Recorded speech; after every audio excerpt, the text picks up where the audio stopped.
और आज का जो प्रेस मीट होता है क्या लगता है क्या?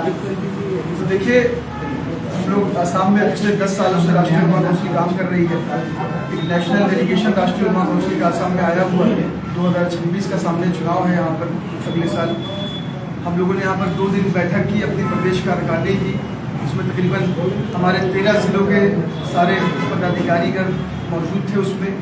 और अभी हम समीक्षा कर रहे हैं कि आने वाले चुनाव में हम लोग कितनी सीटों पर चुनाव लड़ेंगे यहाँ पर। और ये शॉर्टलिस्ट किया है कि तकरीबन 35 सीट हम लोगों ने शॉर्टलिस्ट की है कि आने वाले विधानसभा चुनाव में हम लोग यहाँ पर उन सीटों पर चुनाव लड़ेंगे। और इस मुद्दे के साथ लड़ेंगे कि आसाम के अंदर जो 2 बड़ी पार्टियाँ हैं, एक बीजेपी है और एक कांग्रेस है, और ये दोनों मिलकर के मुसलमानों को बेवकूफ़ बनाने का काम कर रहे हैं। ये दोनों एक सिक्के के 2 पहलू हैं। एक नफरत की बात करता है, एक मोहब्बत की बात करता है। तो सवाल ये पैदा होता है कि जिन लोगों ने अब तक मुसलमानों का वोट लिया, मैं बात करूं अगर कांग्रेस पार्टी की, तो ये मोहब्बत की दुकान जो खुली थी। जब मुसलमानों पे मसाइल आते हैं, जब हमारी मस्जिदों को, हमारे मदरसों को बुलडोजर चलाया जाता है, हमारी दाढ़ी और टोपी देख करके सड़कों पर मारा जाता है, तब इनका कोई एक नेता नजर नहीं आता। आप सोचिए कि अभी 6 महीना पहले जिस तरीके से कई मदरसों पे बुलडोजर चला दिए गए, यहाँ पे मुख्य विपक्षी दल है कांग्रेस पार्टी, उनका एक नेता निकल करके नहीं आया उसको रोकने के लिए, बोलने के लिए उसको। तो क्या मुसलमानों का वोट सिर्फ बेवा औरत का माल है कि जब चाहा आपने ले लिया? फुटबॉल समझ के रखा है मुसलमानों को, पैर की जूती समझ के रखा है, जब चाहते हैं ले लेते हैं, जब चाहते हैं छोड़ देते हैं। तो इन सब चीज़ों से अब ऊब चुका है मुसलमान। अभी बिहार का चुनाव हुआ, हम लोग वहाँ लिमिटेड 2 सीटों पर इलेक्शन लड़े, इस सोच के साथ कि चलो भाई वहाँ गठबंधन की सरकार बन जाए। तो कांग्रेस खुद नहीं कर पा रही, 6 सीटों पर सिमट करके रह गई। तो अब मुसलमान किसी की गुलामी नहीं करेगा। अब एक नए विकल्प के तौर पर आसाम के अंदर राष्ट्रीय युवा काउंसिल को यहाँ का मुसलमान देख रहा है, और दूसरा मार्जिनलाइज सेक्शन है वो देख रहा है।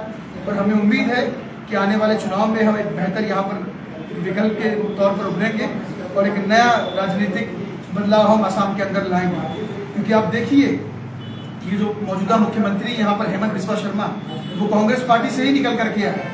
उन्होंने पूरी अपनी सियासत की शुरुआत वहीं से की। तो ये समझ में आ रहा है कि ये दोनों एक हैं, ये दोनों मिल करके मुसलमानों को तबाह बर्बाद करने की कोशिशें कर रहे हैं। तो अब हम इस सब चीज़ों से ऊब चुका है लोग।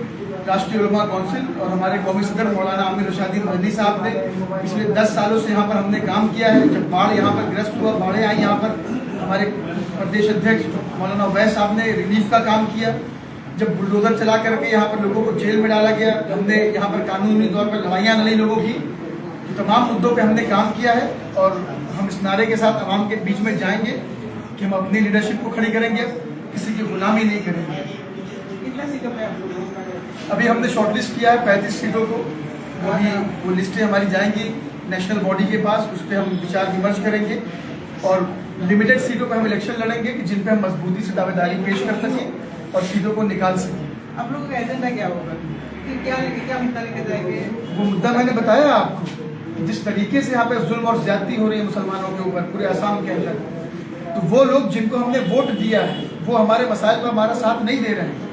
मैं बात कर रहा हूँ, यहाँ पे मुख्य विपक्षी दल है कांग्रेस पार्टी, उसने कहीं हमारा साथ नहीं दिया। आप देखिए पिछले 10 सालों से यहाँ पे बीजेपी की गवर्नमेंट है, विपक्ष दल आप हो, सारा वोट आप लेकर के जाते हो। जब आप हमारे मसाइल पर हमारे साथ नहीं दोगे तो किस मुँह से आप आओगे हमारा वोट लेने के लिए? तो हम इस मुद्दे के साथ आवाम के बीच में जा रहे हैं और हमें उम्मीद है कि आवाम हमें अपनी मोहब्बत दिखाएगी और हम यहाँ कामयाब होंगे। मुद्दा मुसलमानों पर है, तो यहाँ पे ये जो मुसलमानों का हित में वो काम करते हैं, लेकिन आप लोगों का भी मुद्दा वही है। तो ये नहीं है कि आप लोग आए हैं कि ओनली मुसलमान से बोल रहे हैं कि उसको डिवाइड करने के लिए? नहीं, बिल्कुल नहीं। आप सोचिए कि उनको जनता ने पूरी तरीके से नकार दिया। पिछले चुनाव में आप देखिए कि पूरी तरीके से सफाया कर दिया, 10-10 लाख वोट के मार्जिन से हराया। अगर वो उस इशू पर लड़ाई लड़े होते तो इस तरह के रिजल्ट नहीं आते। तो यहाँ पर आवाम को, बिलखुसूस मुसलमानों को एक नया विकल्प के तौर पर राष्ट्रीय उलमा काउंसिल एक नया प्लेटफॉर्म दे रही है और हमें उम्मीद है कि हम एक अच्छा बदलाव करेंगे आने वाले 2026 के चुनाव में इंशाअल्लाह। आपको क्या लगता है कि जो आसाम का जो मुसलमान है आप लोग अपनाएंगे या आप लोगों पर विश्वास कर पाएंगे? बिल्कुल विश्वास करेगा। हमने काम किया है यहाँ पर, हमारी जो स्टेट की टीम है यहाँ पर पिछले 10 सालों से आवाम के बीच में काम कर रही है। चाहे वो बाढ़ का मसला रहा हो, चाहे वो बुलडोजर चलाए गए हों, हमने यहाँ पर लीगल लोगों को सपोर्ट देने का काम किया। उसके बाद जो एक बड़ा दंगा हुआ पिछले 1.5 साल पहले, जब यहाँ पर जर्नलिस्ट लोगों ने चढ़ करके मारा था यहाँ पर एक बुजुर्ग मुसलमानों को, उस पर भी हमारे पूरा डेलीगेशन गया था वहाँ मौके पर जाकर के पुलिस की परेशानियों को झेलते हुए, तमाम चीज़ों को झेलते हुए। तो हमने काम किया है, लोगों की लड़ाइयाँ लड़ी हैं, तो उम्मीद है कि अब हम अपनी मोहब्बत से हमको इस बार यहाँ पर नवाजेंगे।